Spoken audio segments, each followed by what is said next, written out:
Buenas tardes, estimados estudiantes. Bienvenidos a la clase número 2 de esta semana. Les recuerdo que ya está disponible el video de la clase número 1, que fue la que tuvimos y subí en la mañana. Esta también se va a realizar en modalidad asincrónica debido a fiestas patrias y vamos a abordar temas que por temas de tiempo no alcancé a abordar en la sesión de la mañana. Les recuerdo que en la sesión de la mañana hicimos un recordatorio de funciones, luego vimos funciones inyectivas, sobreyectivas e inyectivas, estudiamos la función identidad, luego la función compuesta y finalmente definimos lo que era la función inversa. ¿Qué es lo que nos quedó pendiente? Abordar el concepto de función potencia y también revisar algunos ejercicios del cuestionario de la semana. Entonces, en la clase de hoy vamos a no estoy compartiendo. Vamos a empezar a compartir la pantalla. Perfecto.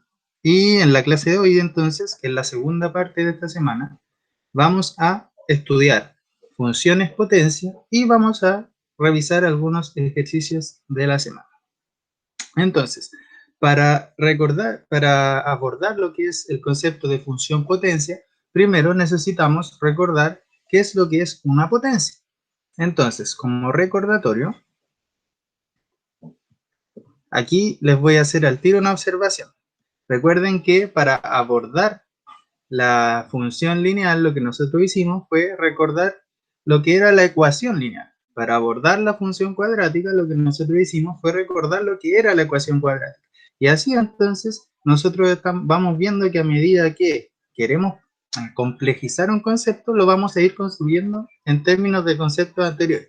Entonces, para recordar lo que es una función potencia, o para ver lo que es una función potencia, lo que primero que necesitamos saber es qué es una potencia, o recordar. ¿Qué era una potencia? Bueno, recuerdo que una potencia era una expresión de la forma b elevado a n, donde b se llama la base y puede ser cualquier número real y n es el exponente. ¿Y qué es lo que significa esto de acá? Exponente. Bueno, recuerden que un número va a ser igual a una potencia b elevado a n si ese número es o corresponde al producto de la base b tantas veces como indica el exponente. Entonces, ¿esto a qué equivale?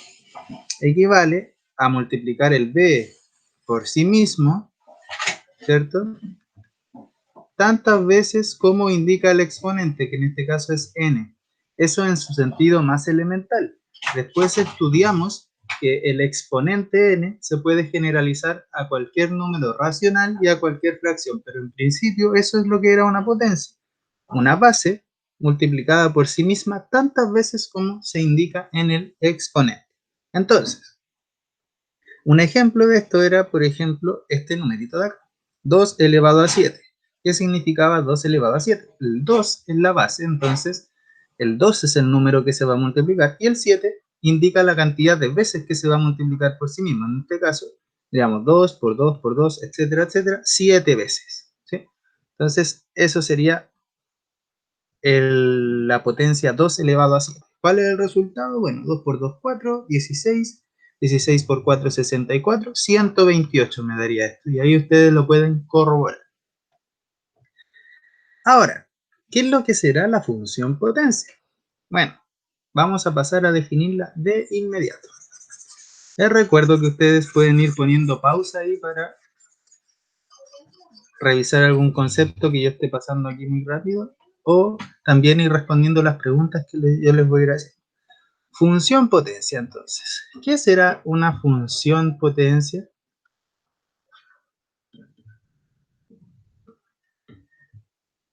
Y lo vamos a definir acá. Definición, entonces. Entonces, una función potencia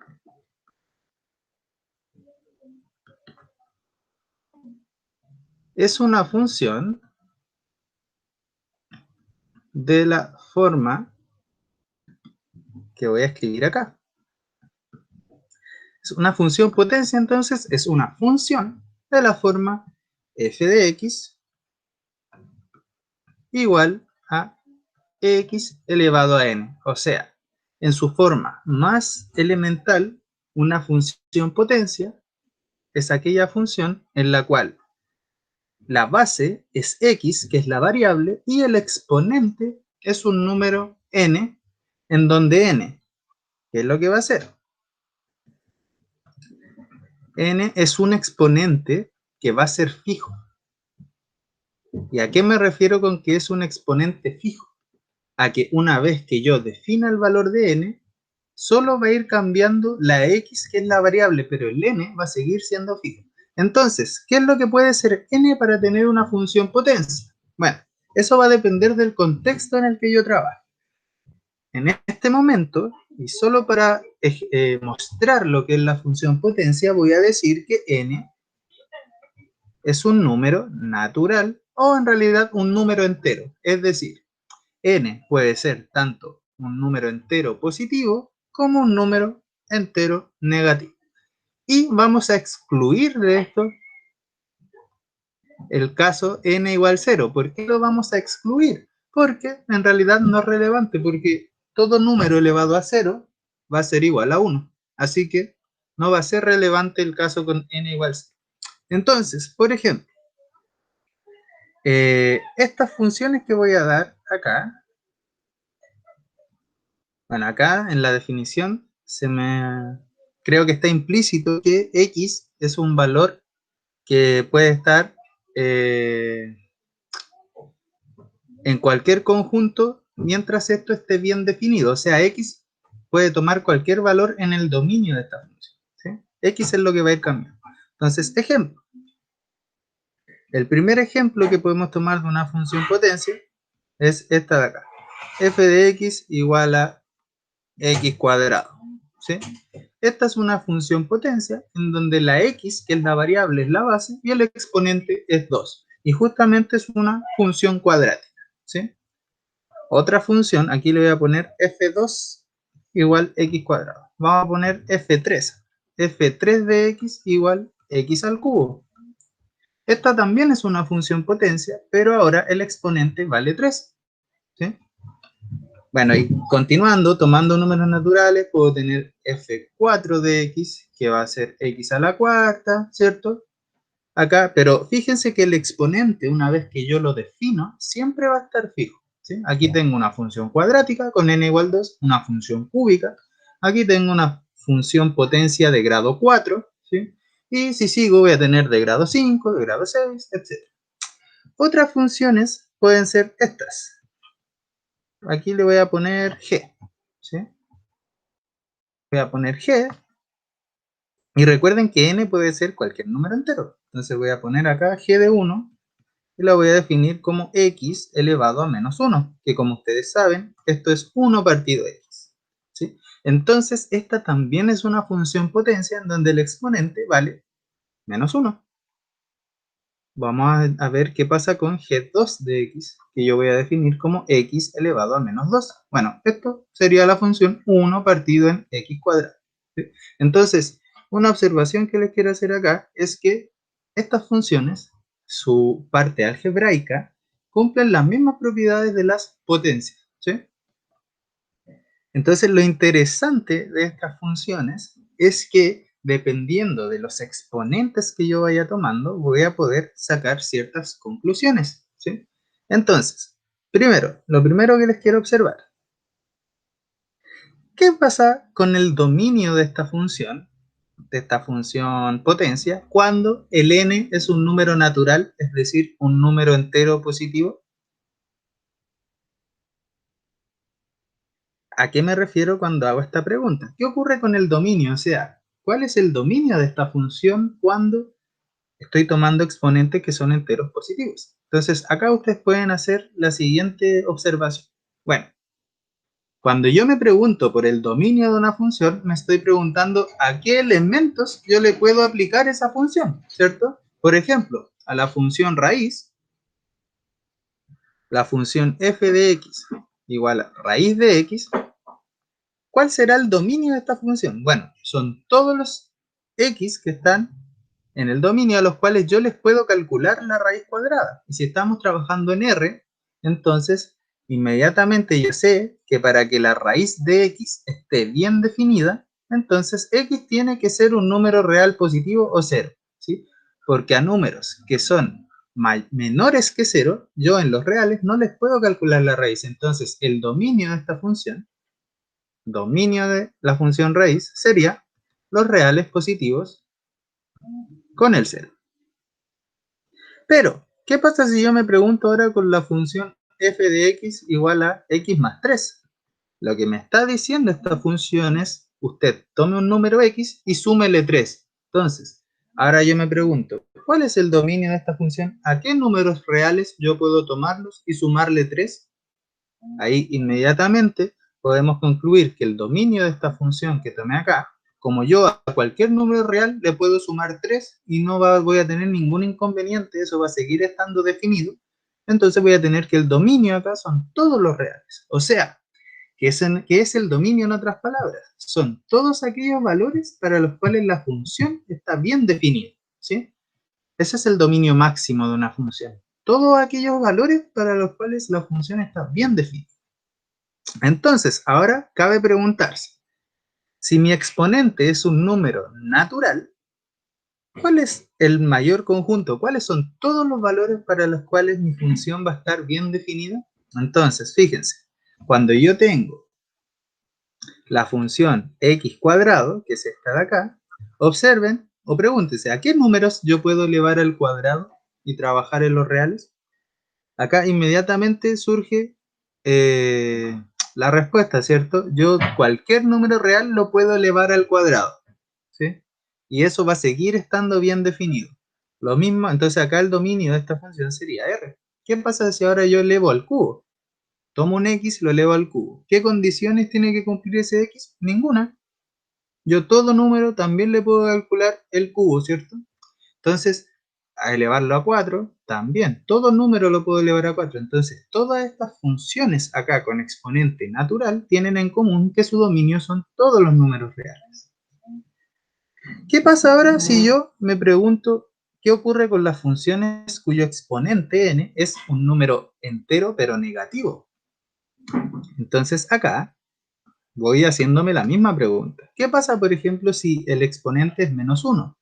Esto equivale a la función 1 partido x. ¿Y esta función 1 partido x está definida para todos los reales o hay algún valor que me produzca conflicto?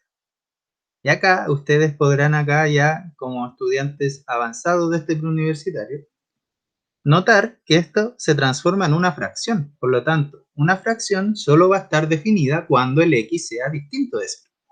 Así entonces, esta función potencia de exponente menos 1 va a estar definida solo cuando el número al que esté evaluando sea distinto de 0, o sea, el dominio de estas funciones son todos los reales excepto el 0, porque el 0 yo no lo puedo meter.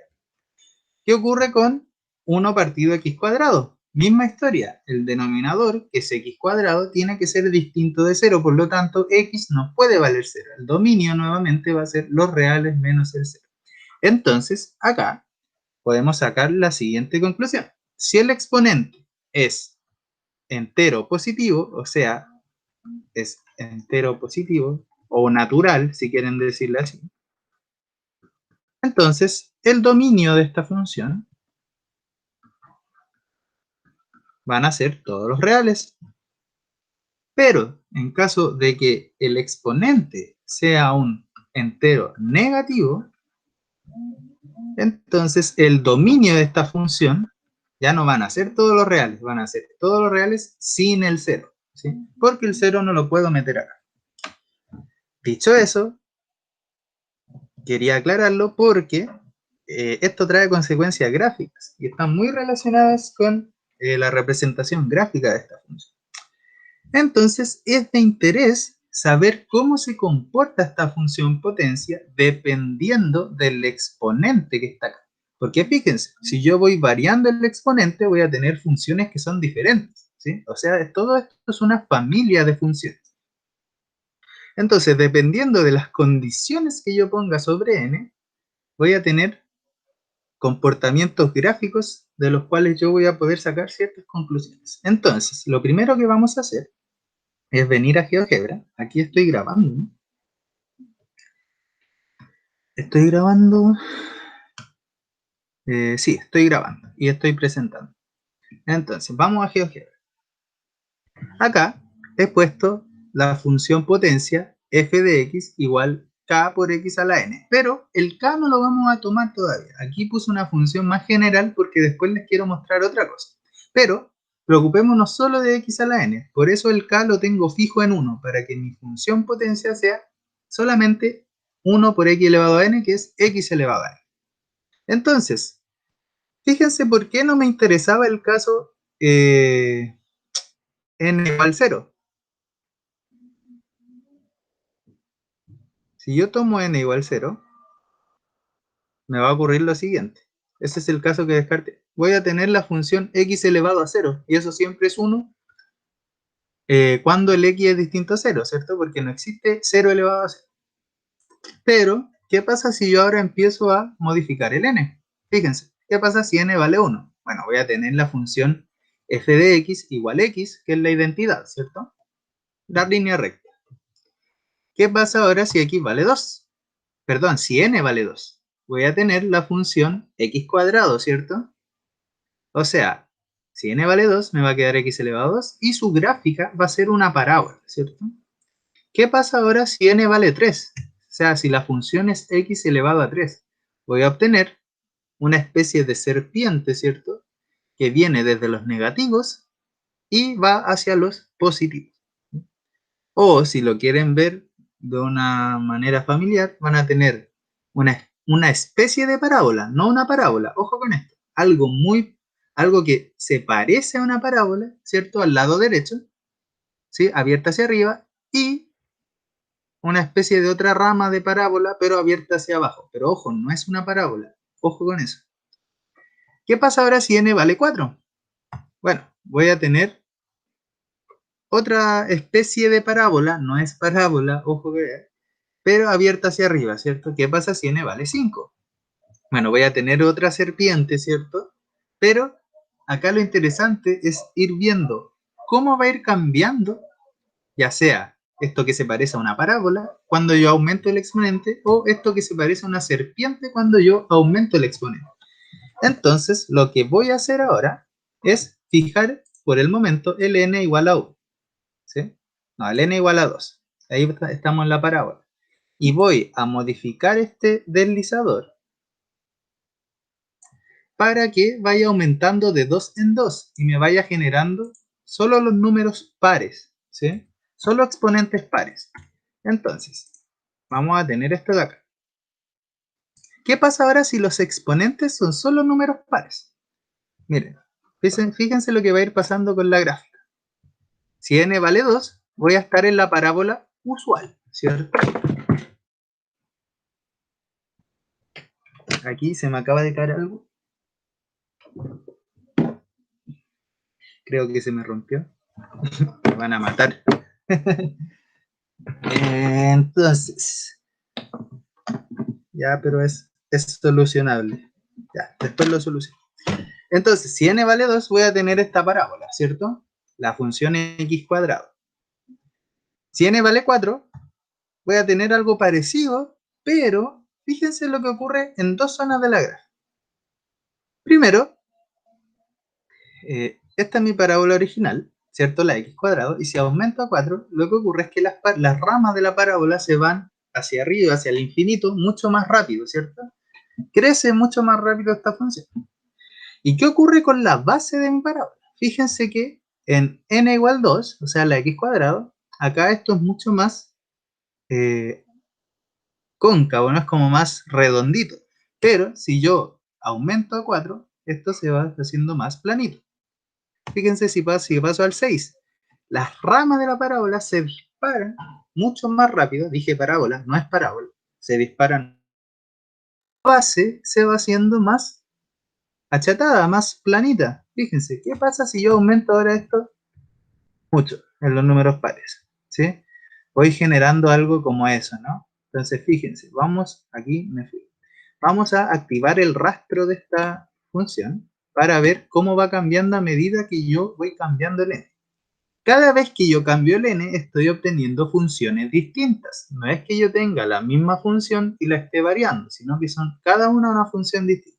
Entonces, fíjense, si n vale 4, aquí estoy, si n vale 4, voy a obtener esto. Si n vale 6, esto, y esto, y esto, y así sucesivamente. Entonces, ¿qué pasa si el n lo aumento tanto como yo quiero? Vamos acá a mí me encanta jugar con esto. Vamos con esto acá a poner el máximo, no en 20, en 200. Entonces, fíjense lo que pasa con el n. ¿Cuál va a ser? ¿Qué voy a terminar obteniendo así si lo voy aumentando lo que más pueda? Fíjense, cada vez esto se va a parecer la base a una línea muy pegadita al eje X, horizontal, y las ramas cada vez se van haciendo más verticales, ¿sí? Entonces, ¿qué quiere decir eso? Que si el exponente de una potencia es mucho más grande, los valores que se van a ir dando crecen muy rápido, ¿sí? Y eso ya lo estudiamos cuando vimos potencia. A medida que el exponente es más grande, los valores se disparan mucho más rápido. Entonces, eso por una parte. Ahora, lo que les quiero mostrar, vamos a volver al deslizador hasta 15 y vamos a fijar acá en 1 el mínimo. ¿Por qué lo voy a fijar así? Porque lo que me interesa ahora es que mostrarle qué ocurre con la gráfica de esta función cuando voy tomando exponentes impares. Entonces voy a de nuevo a tomar el incremento en 2 y voy a ponerlo en el 1. Voy aquí a deshacerme de lo que tenía. Y recuerden que cuando nosotros tomábamos exponentes pares íbamos obteniendo especies de parábolas.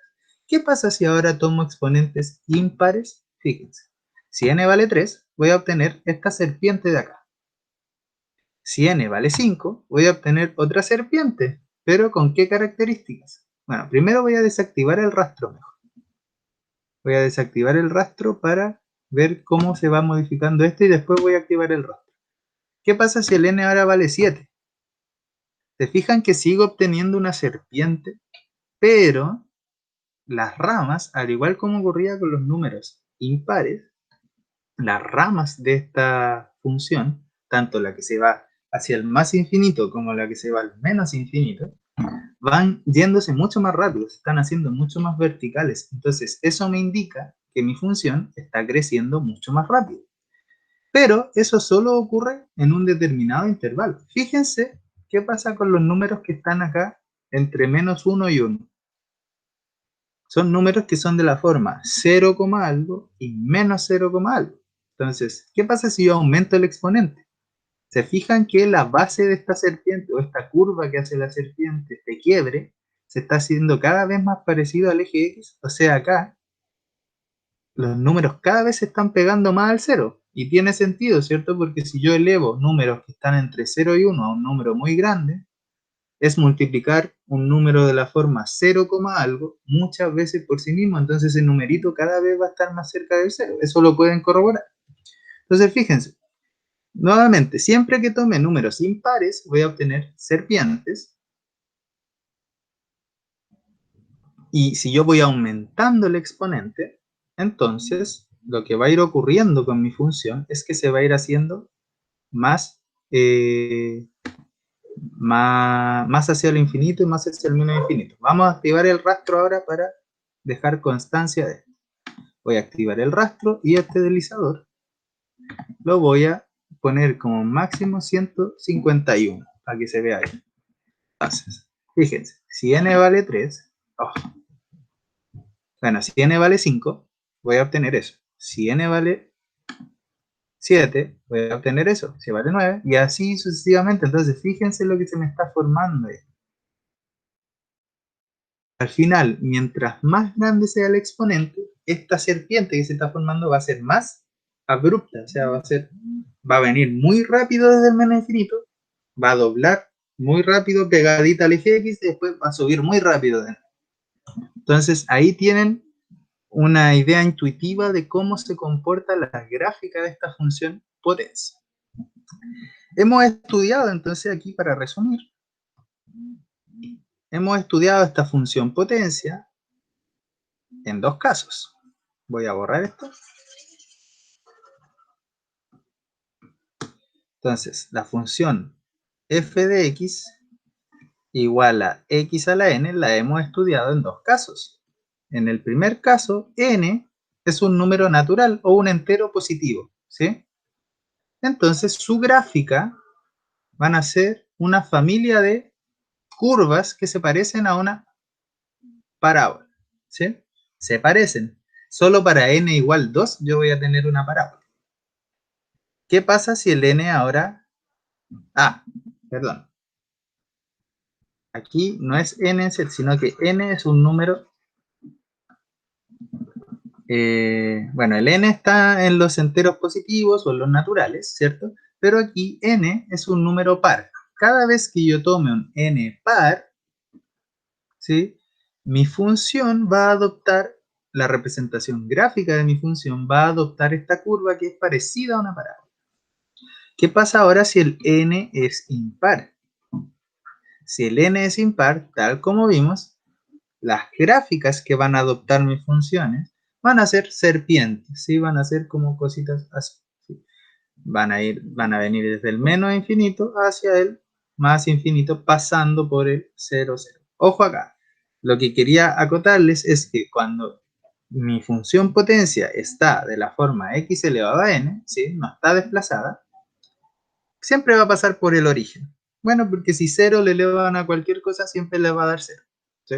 Entonces ahí esta función les va a cortar en el origen. Eso es cuando n es natural. Ahora nos falta estudiar cuando el n toma valores que son negativos. Y acá, entonces vamos a modificar mi deslizador para tomar valores que son negativos. Vamos a ponerle desde el menos 20. Le vamos a poner hasta el 10, solo para mostrar. Y el incremento lo vamos a poner de 1 en 1. ¿Sí? Ya, entonces, aquí está mi deslizador. Lo voy a fijar en n igual... Ay, hice el mazo spoiler. No. Lo voy a fijar en n igual a 1, que es el principal. ¿Sí? Y voy a resetear aquí el comportamiento de mi gráfico. Entonces, primero voy a desactivar el rastro. Y lo que voy a hacer es lo siguiente. Vamos ahora a empezar con n igual a menos 1. Cuando n vale menos 1, tengo que mi función es x elevado a menos 1, o sea, 1 partido de x. Y aquí obtengo lo siguiente gráfico. Obtengo una especie de hipérbola. O sea, esto es una hipérbola, ¿sí? Ahí van a estudiar más adelante, si siguen estudiando matemáticas, que esta curva es una hipérbola, en donde tengo dos ramas. Una que va por las negativas, ¿sí? Y a medida que se acerca al cero, se va hacia el menos infinito, y otra que va por los positivos, y a medida que tiendo a cero, que me acerco al cero, se va haciendo más grande, porque es 1 partido n. Entonces, como es 1 partido n, a medida que me acerco al cero, esto se va a hacer mucho más grande. Y fíjense, si los x son negativos, se va hacia los negativos. Si el x es positivo, se va hacia los positivos. Esto tiene una razón algebraica que los invito a buscar. ¿Qué pasa ahora si el n vale 2? Si el n vale 2, entonces, fíjense lo que voy a obtener acá. Nuevamente, en el 0, esta función se va a disparar, ¿sí? A medida que me acerco a 0, porque es 1 partido en algo. Entonces, si yo voy dividiendo en números que se acercan a 0, muy pequeños, mis números se van haciendo cada vez más grandes. Entonces, fíjense, para n igual a menos 2, lo que obtengo es una especie de volcán, ¿sí? En donde va por los puros positivos y en el 0 se dispara, ¿sí? Como un cráter, ¿no? Porque en el 0 nunca voy a tener ningún valor. ¿Qué pasa si n vale menos 3? Fíjense, nuevamente obtengo esta especie de hipérbola que yo les decía, pero esta ya no es una hipérbola, ¿sí? Pero se parece. Tengo dos ramas, una positiva y una negativa. Si n vale menos 4, otro volcán, ¿cierto? Si n vale menos 5, otra especie de hipérbola, y así sucesivamente, va alternando, ¿cierto? Entonces, ¿qué puedo concluir de ahí? Que si n es un impar negativo, voy a obtener un volcán, o sea, voy a obtener una hipérbola, o muy parecido a una hipérbola, y si n es un par negativo, voy a obtener volcanes, ¿sí? Volcanes, volcanes, volcanes. Si es impar, voy a obtener esta especie de dos ramas, dos ramas, etc. ¿Sí? Entonces ahí yo les voy a subir este recurso para que ustedes ahí empiecen a jugar y saquen sus propias conclusiones. En definitiva, lo que les quería mostrar es por qué el 0, cuando el n es impar, no está en el dominio. ¿Sí? Fíjense que acá gráficamente se puede apreciar de que el 1 no forma parte del dominio de esta función. Fíjense que esta función, por mucho que yo me aleje, nunca va a tomar un valor en el 0, porque estaría dividiendo por 0. Así que, dicho eso, y ahora que ya estudiamos el comportamiento de mi función potencia, quiero mostrarles lo siguiente. Cuando teníamos las funciones cuadráticas y analizábamos el valor que acompañaba al coeficiente cuadrático, que era el coeficiente principal, veíamos que si el a, ¿cierto?, en mi función cuadrática, que es el que acompaña x cuadrado, era positivo, la parábola estaba abierta hacia arriba. Pero si el a era negativo, la parábola estaba abierta hacia abajo. Entonces, fíjense lo que voy a hacer ahora. Voy a ir variando este valor de k para ver qué efecto tiene en la función potencia. La función potencia más generalizada, k por x a la n. Entonces, si k es positivo, fíjense lo que va a empezar a hacer. ¿Se fijan que es la misma función que tiene el valor de a en una parábola? ¿Sí? Lo que hace el valor de k al aumentar es hacerla cada vez más delgadita o más pronunciada. ¿Qué pasa ahora si disminuyo el k y lo acerco a 0? Bueno, la va haciendo más anchita, ¿sí? Y esto ocurre para todas las funciones potencias de exponente par. Fíjense, si n vale 6, sigue siendo lo mismo, pero más delgadita, ¿sí? Ahora, ¿qué pasa si el k ya no es positivo, sino que pasa a los negativos? ¿Se fijan que es exactamente el mismo efecto que tenían las parábolas? ¿Sí? Entonces, fíjense acá. ¿Sí? Si el k es negativo, lo que va a hacer es que mi función potencia va a estar abierta hacia arriba, ¿cierto? Y si el k es negativo, va a estar abierta hacia abajo. Eso en los casos en que n es par. ¿Qué pasa ahora si n es impar? Vamos a fijarle el n en 3. ¿Sí? Fíjense que aquí tengo la función x al cubo. ¿Sí? Pero, ¿qué pasa si el k es positivo? Bueno, ahí voy a tener la función cúbica típica, ¿cierto? También se empieza como a angostar, pero no cambia el sentido. En cambio, cuando el k es negativo, fíjense lo que ocurre acá. Se invierte ahí el sentido de la curva, ¿cierto? Si acá con el k positivo es creciente, acá va a ser decreciente, ¿sí? Entonces ahí también les voy a dejar aquí para que puedan ustedes jugar y ir sacando sus propias conclusiones. Perfecto, ya hemos estudiado entonces la función potencia, ¿sí? Espero que haya quedado claro qué es lo que es la función potencia, cómo se comporta su gráfica dependiendo del caso en el que estemos, y recordarles entonces que voy a poder, en resumen, tener los siguientes casos. F de x, aquí voy a poner la más general, k por x elevado a n. Aquí vamos a poner n en los naturales, ¿sí? O los enteros positivos, y k en los reales. Entonces, vamos a hacer una tabla, ¿sí? Con k, con n, y con la gráfica de la función. Entonces, si k es un número que es menor que 0, y n es un número que es par, entonces la gráfica de mi función va a ser la siguiente.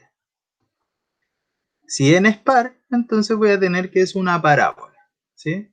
Esa parábola, o muy parecida a una parábola, ¿cierto? Con dos ramas, ya puede ser abierta hacia arriba o abierta hacia abajo. Pero como el k es menor que 0, eso me está indicando que va a estar abierta hacia abajito, ¿sí?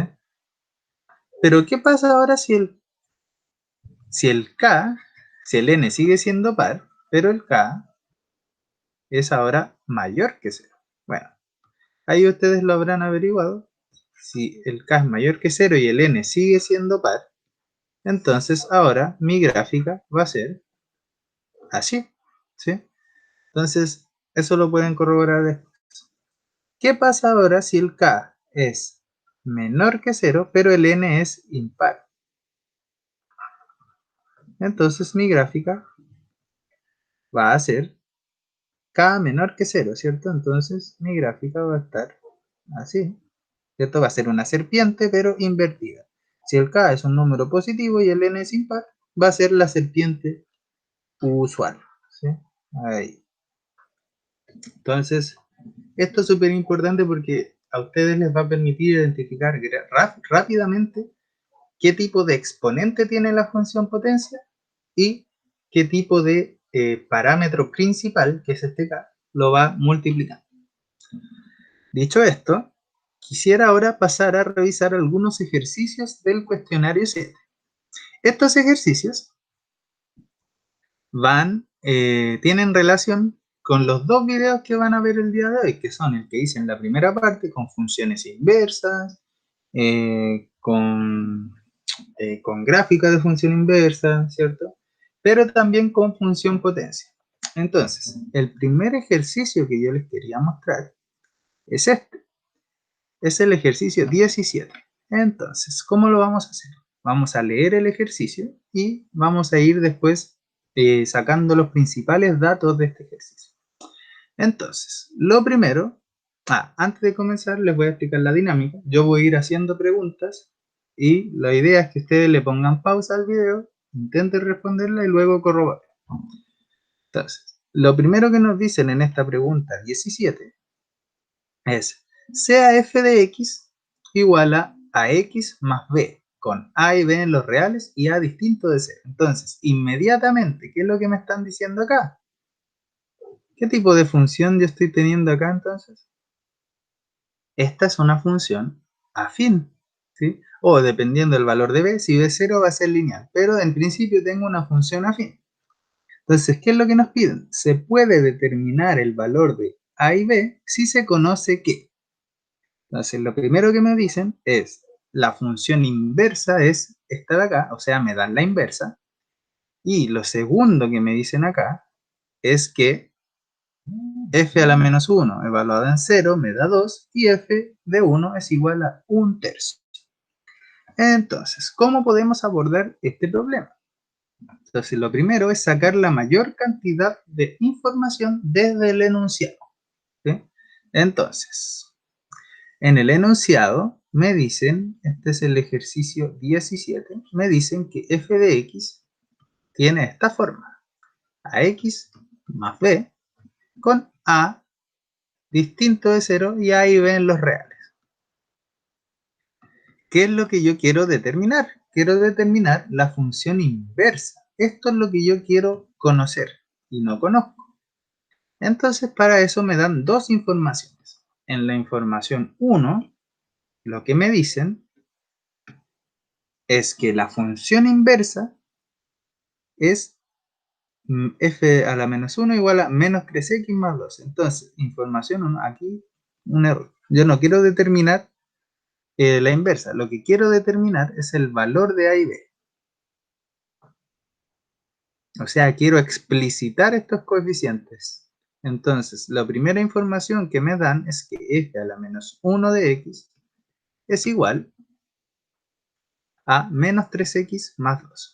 Con esta información, ¿ustedes creen que sea posible determinar los valores de a y b si me están dando la inversa?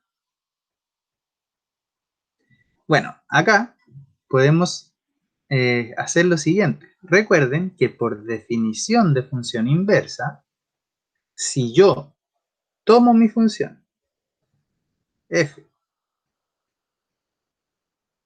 y la evalúo en f a la menos 1, o sea, en la inversa, eso siempre me va a dar como resultado la función identidad, o sea, siempre va a ser igual a x, porque es la definición de función inversa.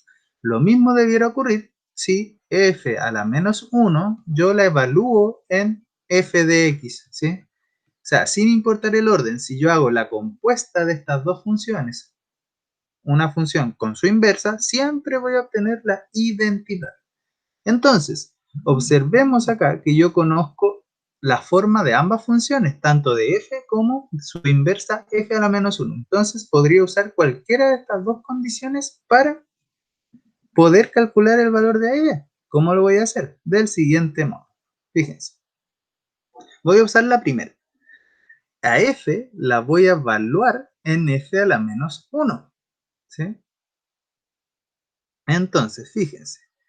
F a la menos 1 es menos 3x más 2. Entonces, si yo quiero hacer f evaluado en f a la menos 1, lo que en realidad quiero hacer es f evaluado en menos 3x más 2, ¿cierto? Porque f a la menos 1 vale esto. ¿Y cuánto es f evaluado en menos 3x más 2? Por la propiedad, como estoy evaluando la función en su inversa, esto me tiene que dar x, ¿sí? Entonces, como eso me tiene que dar x, y además yo conozco cómo es f, es ax más b, basta que yo, si tengo que f de x es ax más b, es decir, a multiplicado por lo que está dentro más b, entonces esto inmediatamente, como lo que está dentro es menos 3x más 2, f evaluado en eso va a ser a por menos 3x más 2 más b, y eso es igual a x. Por lo tanto, fíjense lo que ocurre acá. Tengo lo siguiente. Tengo que menos 3 a x, ¿cierto? Haciendo distributividad, más 2a más b, tiene que ser igual a x, ¿o no? Por lo tanto, fíjense lo que tengo acá. Tengo dos cositas, tengo dos opciones. La primera opción que tengo acá yo es, como conozco esta inversa explícitamente, puedo conocer la función original. ¿Por qué? ¿Por qué puedo conocer la función original si yo conozco la inversa? ¿Sí? Yo ya sé que se tiene que cumplir esto de acá. ¿Sí? Entonces, puedo seguir dos estrategias. Esto de acá o acá determinar la función inversa. ¿Cierto? Ya tengo la inversa, puedo determinar la inversa de la inversa, que sería ella misma, la función f. Entonces, si f a la menos 1 es menos 3x más 2, y yo sé que si la función f a la menos 1 la evalúo en la función original, entonces f a la menos 1 evaluado en la función original me tiene que dar aquí la identidad. Entonces, ¿cuánto es f a la menos 1 evaluado en f?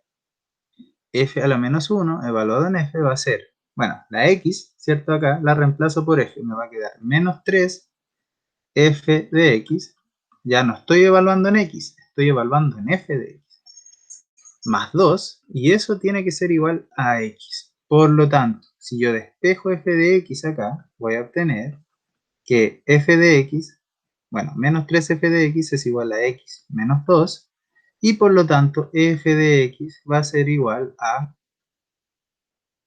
x menos 2 dividido en menos 3. O sea, f de x es igual a menos un tercio de x, eso lo pueden comprobar, más 2 tercios. Entonces, fíjense, inmediatamente obtengo los valores de, fíjense acá, el valor que acompaña a x más el que está sumando solito, que es justo lo que quería averiguar. El a es el que acompaña a x y yo sé que vale menos un tercio y el b vale 2 tercios. ¿Por qué yo puedo asegurar esto?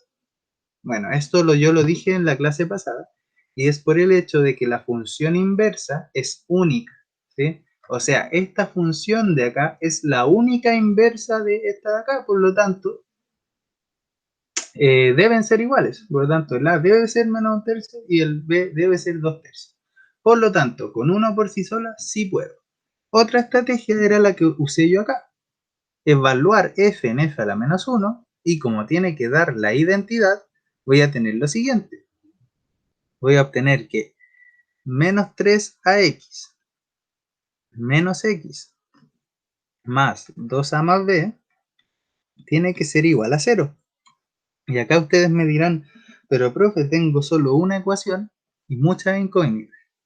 Y acá lo que ustedes pueden hacer es lo siguiente. Bueno, al lado izquierdo van a factorizar por x. ¿Sí? Va a ser x factor de menos 3a menos 1.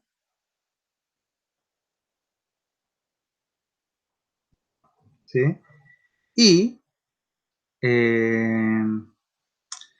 y los términos que no tienen x los van a dejar así, más 2a más b. Y eso ustedes saben que es igual a 0, ¿cierto? Pero 0 ustedes lo pueden escribir como 0x más 0, ¿cierto? Entonces aquí vamos a hacer algo que se llama igualdad de funciones lineales. ¿Por qué? Porque si x por esto más esto me da 0x más 0, la única forma de que se cumpla esta igualdad es que esto sea 0 porque es el valor que acompaña a x acá, y que esto sea 0 porque es el valor que está solito acá. Entonces de acá voy a tener que menos 3a menos 1 es igual a 0, y también 2a más b es igual a 0. Entonces de la primera ecuación pueden despejar que a vale menos 1/3, que es justamente el que tengo acá, y que b vale 2/3. Ahí ustedes resuelven y encuentran también el valor de a y b.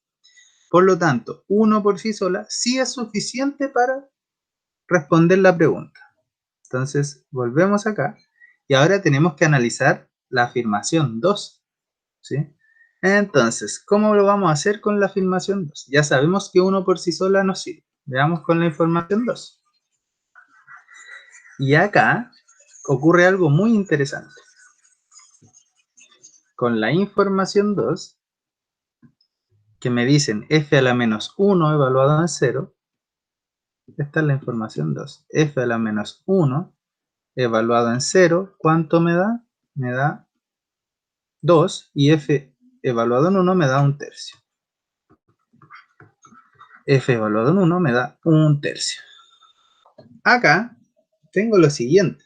Fíjense, f de x es una función cuya gráfica es una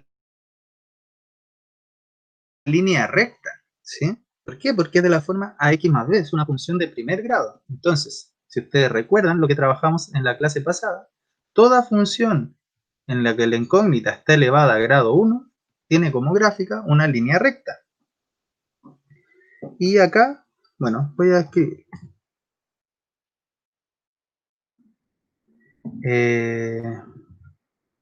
No, la voy a meter al GeoGebra. Déjenme abrir acá otro GeoGebra. Este de acá.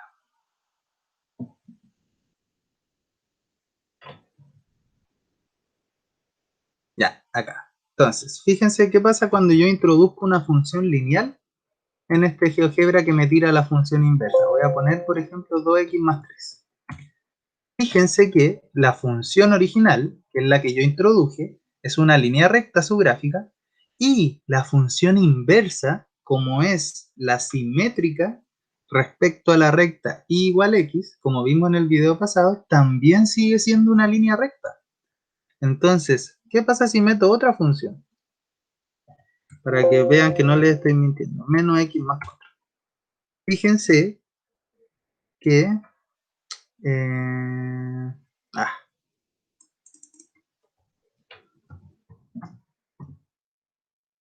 ahí. Fíjense. La gráfica de la función original, que es una recta, la inversa sigue siendo una recta, sigue siendo una línea recta porque es simétrica, ¿sí? La simétrica de una recta es otra recta. Entonces, ¿qué es lo que está ocurriendo algebraicamente acá? Que si yo tengo una función afín o lineal, entonces su inversa va a seguir siendo una función afín o lineal. Entonces, fíjense lo que ocurre acá. Si yo tengo que f a la menos 1 de 0 es igual a 2, significa que el punto, si yo evalúo el 0, ¿cierto? en la función inversa el resultado va a ser 2. O sea, la imagen del 0 mediante la función inversa es el 2. ¿Qué quiere decir esto? Que el punto 0,2 está en la gráfica de la función inversa. Pero aquí ustedes recuerdan que todo punto que está en la gráfica de la función inversa tiene como simétrico a un punto que está en la gráfica de la función original. Entonces, si el 0,2 está en la gráfica de la función inversa, entonces el 2,0, que es el simétrico respecto a la recta de igual x, va a estar en la gráfica de la función f. Entonces, ¿qué es lo que me están diciendo acá? Que si yo a la f le evalúo en 2, entonces voy a obtener el 0. ¿Sí? Fíjense acá, f a la menos 1 de 0 es igual a 2. ¿Sí? Entonces f de 2 me va a dar 0. ¿Por qué ocurre esto? Por lo siguiente. Si f a la menos 1 de 0 es igual a 2, ¿qué ocurre si ustedes aplican la función a ambos lados? La función f. ¿Qué les va a quedar? Les va a quedar f evaluado en f a la menos 1 de 0, y eso es igual a f de 2. Pero f evaluado en f a la menos 1 es la función identidad. Entonces, lo que está ocurriendo acá es prácticamente que estos se cancelan y solo me sobrevive el argumento, porque son funciones inversas. Entonces, 0 va a ser igual a f de 2. Otra manera de mostrar lo mismo. Entonces, de acá yo puedo concluir que si f a la menos 1 de 0 es igual a 2, entonces f de 2 tiene que ser igual a 0. Entonces, ¿qué puedo concluir de esto? Bueno, que el punto 2,0 pertenece a la gráfica de f. Lo mismo acá, si f de 1 es 1/3, entonces el punto 1,1 también está en la gráfica de esta función. ¿Y cómo es la gráfica de esta función afín? Bueno, es una línea recta. Entonces, fíjense lo que tengo acá. Tengo dos puntos que están en esta línea recta, y cuando yo tengo dos puntos que están en la línea recta, puedo determinar la ecuación de esa recta. ¿Sí? Entonces, con dos puntos yo puedo determinar la ecuación de esta recta. Y determinando la ecuación de esta recta, evidentemente voy a tener la función f, ¿cierto? Los valores de a y b, porque a es la pendiente y b es el intercepto. Entonces, basta que yo encuentre la ecuación de la recta y voy a obtener la pendiente y el intercepto. Por lo tanto, con 2 por sí sola, yo también puedo encontrar los valores de a y b. Por lo tanto, la respuesta a esta pregunta es cada una por sí sola. Alternativa D. Vamos ahora a analizar otra pregunta. La pregunta 30. ¿Sí? La pregunta 30 es interesante porque también es de suficiencia de datos y nos ponen informaciones que nosotros tenemos que interpretar. Entonces, acá ya tengo una página en blanco. Nos dice f de x es de la forma k por x elevado a n. Entonces, una función potencia. Y el punto 2, a es un punto de la gráfica. O sea, 2, a está en la gráfica de esta función. Que lo voy a escribir así. Está en la gráfica de. Entonces, ¿se puede obtener el valor de k y a? Sí. Entonces, mi objetivo es saber cuánto vale k y cuánto vale a. Entonces, fíjense lo que me están diciendo en el enunciado. En el enunciado me están diciendo, si f de x es k por x a la n, entonces el punto 2, a está en la gráfica de esa función. ¿Qué significa que un punto esté en la gráfica de esta función? Fíjense, la coordenada x de este punto es 2 y la coordenada y es a. Entonces recordemos que una función también me da una dependencia entre dos variables. Si yo a la y le llamo f de x, entonces la y es la variable que depende de x.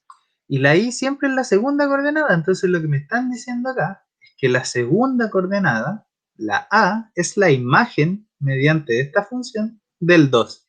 O sea, siempre, siempre, siempre que yo tengo que una gráfica, que un punto está en la gráfica, la coordenada I es la imagen de la coordenada X. Por lo tanto, ¿qué puedo sacar acá? Que A es la imagen mediante f de 2. O sea que A es f de 2. ¿Sí? ¿Y cómo puedo interpretar esto? Bueno, si yo sé que f de x es k por x a la n, entonces f de 2, ¿qué es lo que va a hacer? Basta que la x la reemplace por 2. Entonces, f de 2 va a ser k por 2 elevado a n. Pero yo sé que k por 2 elevado a n, que es la imagen de 2, es a. Entonces, de acá obtengo esta ecuación. K por 2 elevado a n es igual a a. ¿Sí? Eso en una primera instancia. Esto solo lo saqué del enunciado. Entonces, fíjense lo que me dicen ahora. La primera información, mi objetivo es determinar K y A. La primera información me dice que se puede obtener el valor de K si n vale 2. O sea, si yo conozco que n vale 2, ¿puedo obtener el valor de K?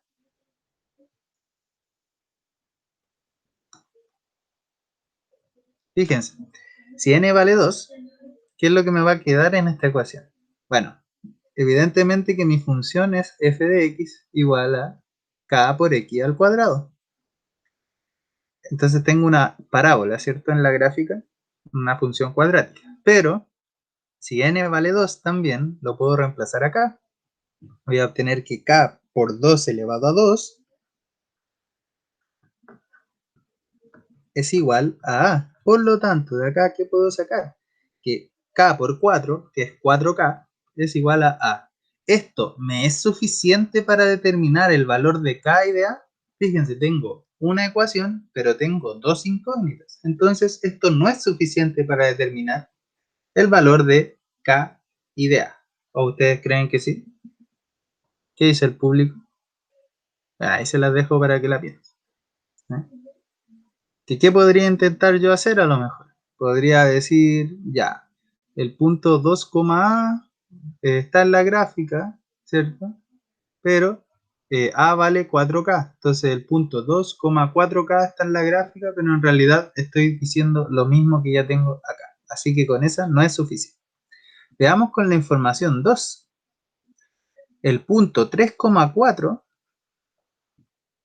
pertenece, y aquí fíjense cómo lo escribieron, pertenece a f de x. Eso es un error de escritura. Pertenece a la gráfica de f. ¿Sí? Recuerden, un punto del plano no puede pertenecer a una función en la cual estamos trabajando en una variable, ¿sí? Porque es un par ordenado. Entonces no puedo decir que un par ordenado pertenece a la función, ¿sí? La función es solamente una relación entre variables. Podría decir que pertenece al dominio, ¿no? Pero ni siquiera en este caso, porque el dominio son puros valores reales, o sea, no son pares ordenados. Entonces, ahí ojo. Ya, el 3,4 está en la gráfica de f. Entonces, ¿qué es lo que me están diciendo? Que el 4 es la imagen de 3. Por lo tanto, si yo a la f la evalúo en 3, debo obtener 4. ¿Qué es lo que me permite deducir esto? Que f de 3 es k, ¿cierto? Por 3 a la n. Basta que yo reemplace aquí el 4. O sea, perdón, el 3. Para encontrar f de 3, reemplazo la x por 3. Entonces, f de 3 es k por 3 a la n. Y eso tiene que ser igual a 4. Fíjense lo que tengo acá. K por 3 elevado a n igual a 4. Con esta información, yo puedo determinar el valor de A y de K. ¿Qué es lo que me faltaría acá? Me olvido de esto. Esto es la información 1. Me olvido de eso. ¿Qué es lo que me faltaría acá para obtener el valor de K y de A? Bueno, si tuviera el valor de n acá, a lo mejor podría despejar la K y luego Despejando la K quizás podría despejar la A, pero mientras no tenga el valor de n, esto no es suficiente. Por lo tanto, ni la información 1 por sí sola, ni la información 2 por sí sola me son suficientes para responder la pregunta. ¿Qué pasa si ahora las junto? Veamos qué ocurre con ambas juntas. Si yo las junto, voy a saber que el n vale 2, ¿cierto? Entonces de acá, si yo sé que el n vale 2, voy a tener que k por 3 elevado a 2 es igual a 4. Por ende, k va a ser 4 novenos si ustedes despejan, ¿sí? Conociendo el valor de k, imagínense lo que ocurre. Van a la otra ecuación y reemplazan k. Entonces van a tener que 4 por k, que es 4 novenos, es igual a A. Por lo tanto, 16 novenos va a ser igual a A. Así, sí podrían entonces obtener el valor de K y de A. Por lo tanto, alternativa correcta, ambas juntas, ¿sí? 1 y 2. Alternativa C. Vamos ahora a otra pregunta. Otra pregunta que está acá. Fíjense. Pregunta 29. Dice, si tengo, voy aquí a poner una nueva página. Si tengo f de x igual a esta función, menos 3 multiplicando a x más 2 al cuadrado, y g de x igual a k por x a la n, ambas funciones potencia, para saber la intercepción o intercepciones entre ellas, necesito acá intersección, ¿sí? Para conocer la intersección, es decir, donde las gráficas se cruzan, o sea, si yo tengo una gráfica así y otra gráfica así, este es el punto de intersección entre las gráficas, ¿sí? Donde se cortan ambas gráficas. Entonces, si yo quiero conocer la intersección entre esas dos gráficas, ¿qué necesito? Eso es lo que me pregunto. Primero, si k vale menos un tercio, yo podría obtener la intersección entre las gráficas, tendríamos que ver. Entonces, f de x es igual a menos 3 por x más 2 al cuadrado. Esta también es una función potencia, ¿sí? Porque tienen una base elevada a un exponente fijo, ¿sí? Y la variable está en la base. Así que esta también es función potencia. Y g de x igual a k por x a la n. Entonces, ambas son funciones potencias, entonces quiero saber la intersección entre ellas, o sea, encontrar el o los puntos que están en ambas gráficas. Entonces, veamos, si con la 1 me dicen k vale menos un tercio, ¿será suficiente? Y acá los invito a hacer la siguiente reflexión. Mientras yo no conozca ni k ni n, esta función está sin ningún parámetro. Solo tiene la variable, pero no tiene ninguna constante que yo no conozca. Fíjense, tiene menos 3, tiene el 2 y el 2. O sea, esta función yo la puedo graficar porque conozco todos sus componentes, ¿sí?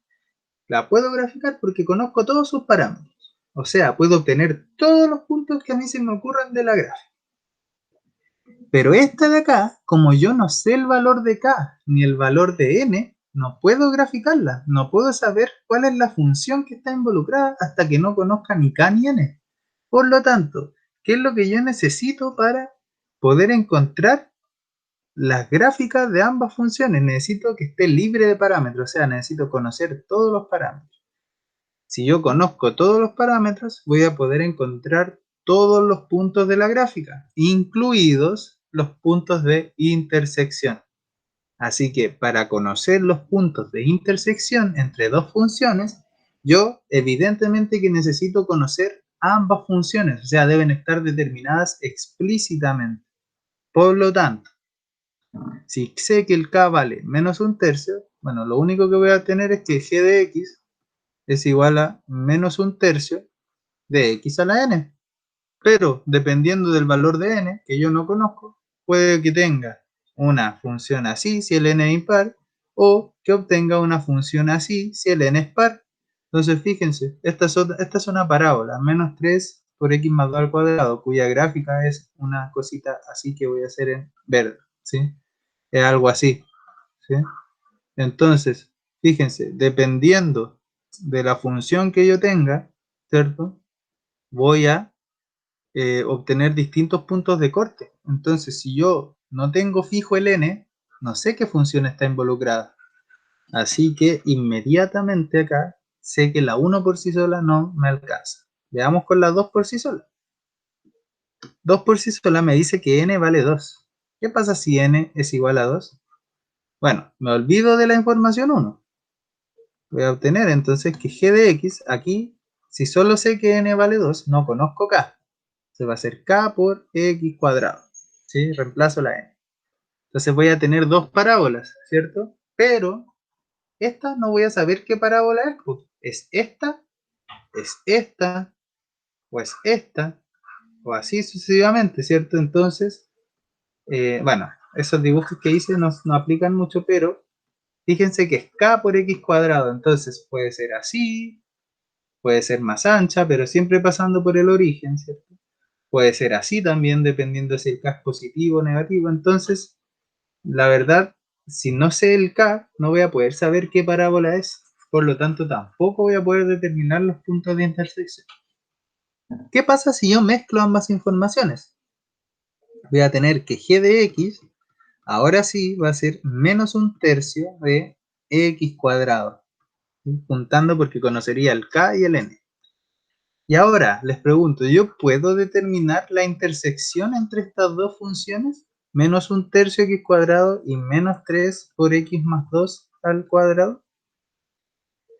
Y la respuesta es, ¿qué significa encontrar la intersección entre estas dos funciones? Yo les dije que encontrar la intersección entre dos funciones es ver dónde se cortan las gráficas de las funciones. Entonces, si yo tengo dos funciones así, estas se cortan acá. Entonces, acá quiero hacer la siguiente observación.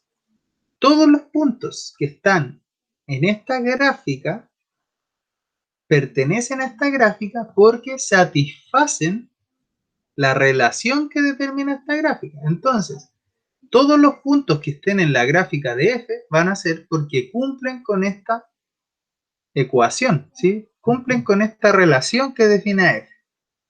Lo mismo va a ocurrir con los puntos que están en g. Todos los puntos que están en la gráfica de g son aquellos que satisfacen esta forma, ¿sí? Satisfacen esta relación.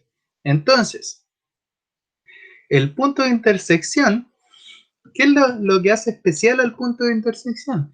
Que por una parte está en la gráfica de la primera función y por otra parte también está en la gráfica de la segunda función. Entonces, es un punto que pertenece a ambas gráficas. Y si pertenece a ambas gráficas, entonces significa que cumple con ambas ecuaciones simultáneamente. Entonces, lo que yo tengo que hacer acá es resolver este sistema de ecuaciones. ¿Cómo lo voy a hacer? Por igualación. ¿Por qué? Porque si yo por una parte tengo mi función f y por otra tengo mi función g, en este punto va a ocurrir que la función f va a ser igual a la función g. Acá se van a igualar mis dos funciones. Por lo tanto, para encontrar esto, yo basta que haga f de x igual a g de x. ¿Qué es lo que ocurre si yo hago eso? Bueno, f de x es menos 3 por x más 2 al cuadrado. Mientras que g de x es menos un tercio de x cuadrado. Entonces basta que yo resuelva esta ecuación que es de tipo cuadrática, ¿no?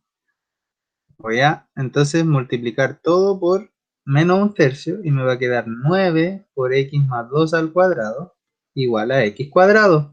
Desarrollo, me va a quedar 9 factor de x cuadrado más 2x más 1. Esto es un cuadrado de binomio. Igual a x cuadrado. Por lo tanto, mi ecuación va a ser 8x cuadrado. Si este lo muevo para acá, ahí ustedes pueden corroborar. Más 18x más 9. Y esta es una ecuación cuadrática. Entonces yo puedo obtener el o los valores de x.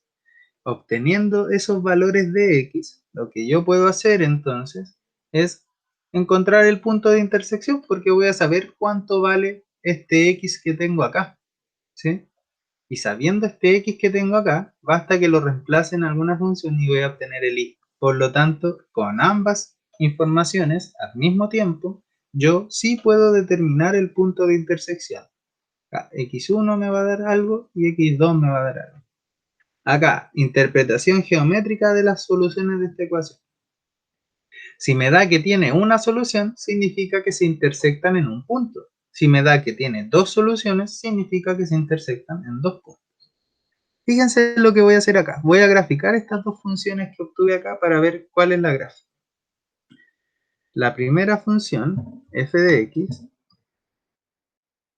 ya le voy a cambiar el nombre porque ya usé h de x, le voy a poner, va a ser igual a menos 3x cuadrado, no, menos 3 factor de x más 2 elevado al cuadrado. Esa va a ser la gráfica de mi primera función. Voy a ocultar la función que tenía en ahí. ¿Y cuál va a ser mi otra función? J de x le voy a poner. Era menos un tercio por x cuadrado. Ahí. Entonces fíjense. Se dan cuenta que estas dos curvas, estas dos gráficas, que cada una representa a cada función, se intersectan en dos puntos. Voy aquí a marcar la intersección entre estas dos curvas y me van a dar estos dos puntos de acá, ¿sí? Un punto es este de acá, menos 3 medios, menos 3 cuartos, y el segundo es menos 3,3. Interesante, ¿no? Entonces ahí ustedes resolviendo esta ecuación cuadrática que tengo acá, van a obtener x igual a menos 3 medios y x igual a menos 3. Perfecto. Entonces, alternativa correcta, ambas juntas. Ya, vamos a revisar ahora esta pregunta que es acá teórica, ¿sí? Dice, ¿cuál de las siguientes afirmaciones es siempre verdadera respecto a la función f y a su función inversa f a la menos 1? Vamos a abrir nueva página y vamos a responder esta pregunta. Entonces, vamos a analizar el valor de verdad de cada una de estas alternativas que nos dan. La primera es, toda función f tiene inversa. ¿Están de acuerdo con eso o no? Toda función f tiene inversa.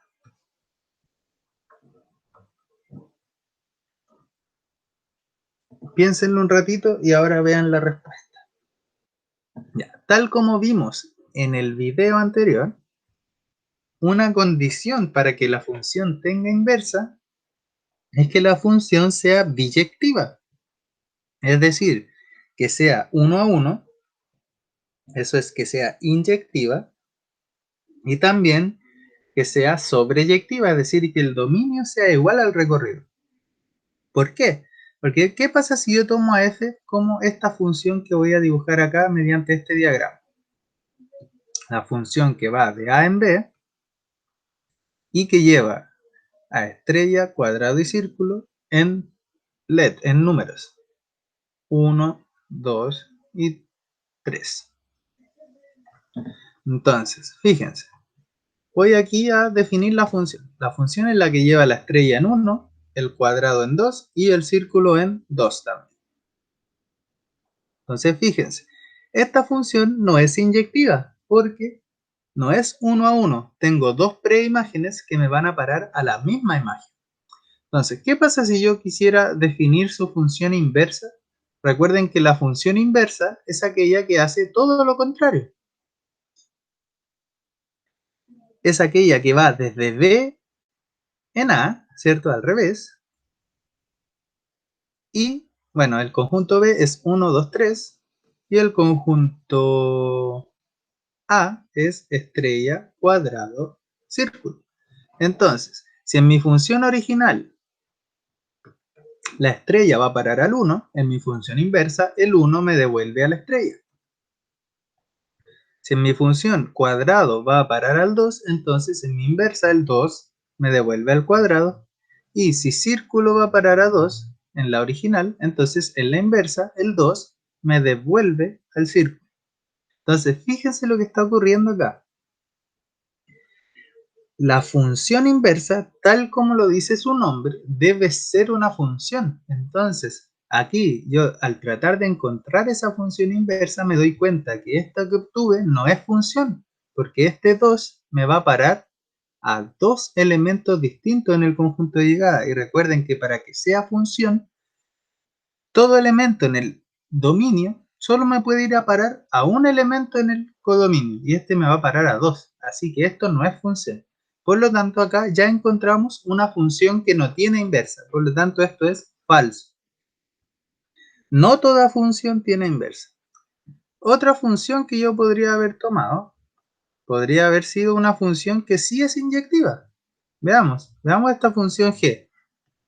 Esta función g que va desde a en b y que voy a definir del mismo modo. Estrella, cuadrado, círculo, 1, 2, 3 y 4. Esta función f, o sea, esta función g, que va de estrella en 1, de cuadrado en 2 y de círculo en 3, sí es inyectiva, sí es 1 a 1. ¿Sí? Porque a cada elemento en el dominio le corresponde uno y solo uno en el codominio y todo elemento en el codominio o todo elemento en el recorrido está asociado a una sola preimagen, sí es inyectiva. Pero ¿qué pasa si yo intento calcular su inversa? La inversa, g a la menos 1, debiera ser esta función que va ahora de b en a, o sea, va al revés. B es el conjunto 1, 2, 3, 4 y a es estrella, cuadrado, círculo. Entonces, si estrella va a 1, en la inversa 1 va a estrella. Si cuadrado va a 2, en la inversa 2 va a cuadrado. En la inversa también 3 va a círculo, ¿cierto? Pero ¿qué pasa con el 4? Observen que acá no me generaba inconveniente que el 4 no tuviera ninguna preimagen. Esto sigue siendo función. Pero ¿qué ocurre acá? Si yo intento definir la inversa, me va a quedar un elemento que no tiene una imagen. Y eso inmediatamente no puede ser función. Por lo tanto, porque una función tiene que cumplir que todos los elementos del dominio tienen una imagen. Y acá el 4 no tiene. Entonces esto tampoco es función. Por lo tanto, aquí se corrobora que cuando falla la inyectividad, ocurre esto, y cuando falla la sobreyectividad, ocurre esto. ¿Sí? Porque aquí el recorrido no es lo mismo que el codominio. Entonces, ahí tienen un ejemplo de funciones que no tienen inversa. Entonces, la 1 es falsa. Vamos con la 2.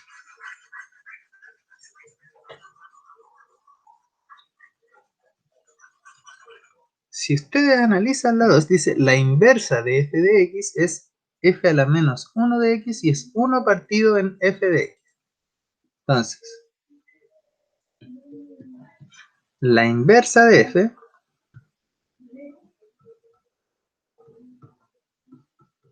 es f a la menos 1 de x y eso es lo mismo que 1 partido en la función original.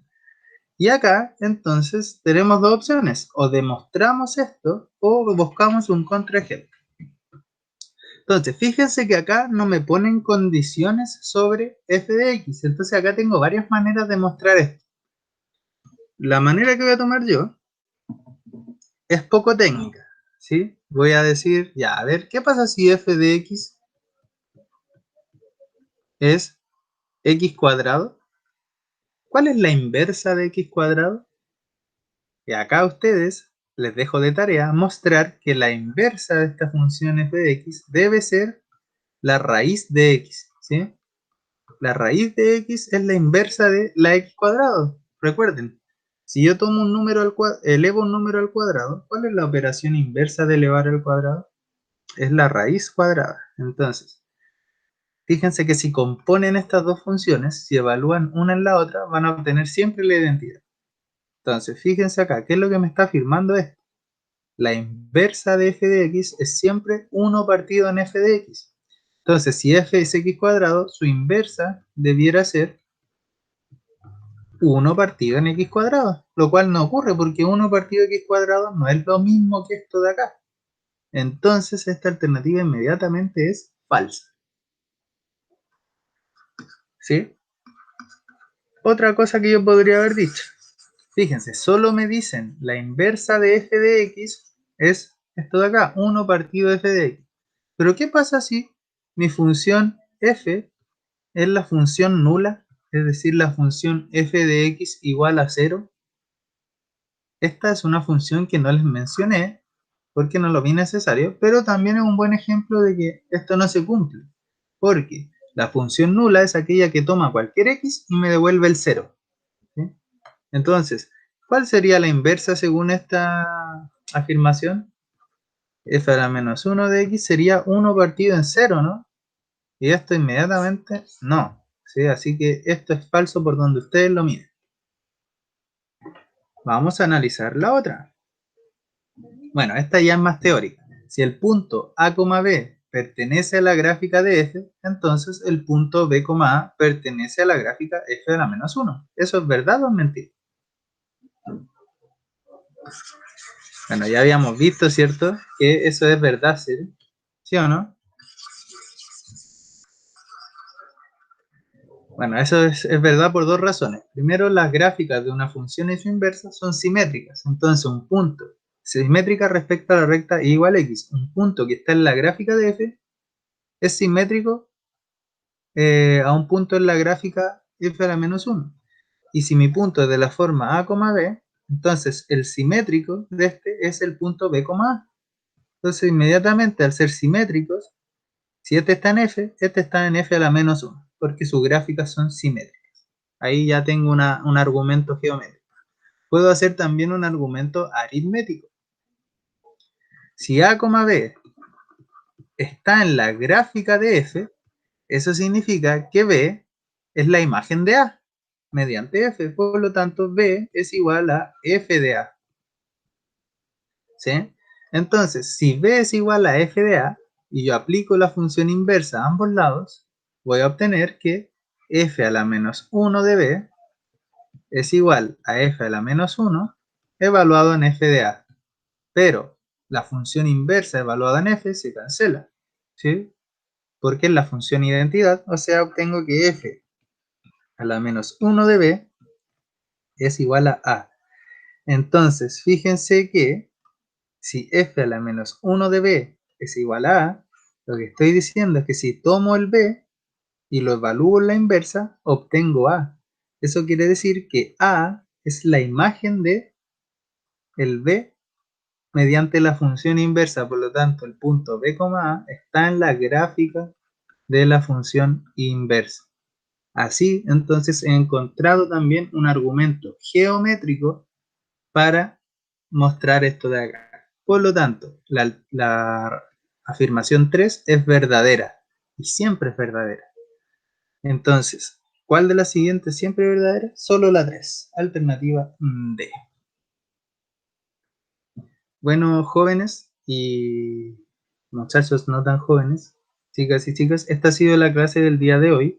Cualquier duda que hayan tenido o que les haya surgido durante la realización de esta clase, me pueden escribir mediante el aula virtual, pueden plantear su duda en el foro de consultas y yo voy a estar encantado de responder. Que pasen unas felices fiestas, disfruten con su familia, cuídense, sean responsables. Eh, y no dejen de lado los cuadernos al menos hasta el viernes, ¿sí? Así que cualquier duda que vayan teniendo, me escriben nomás y la solucionamos. Que tengan felices fiestas y nos vemos el próximo viernes y sábado. Chao, que estén bien. Voy aquí a dejar de grabar.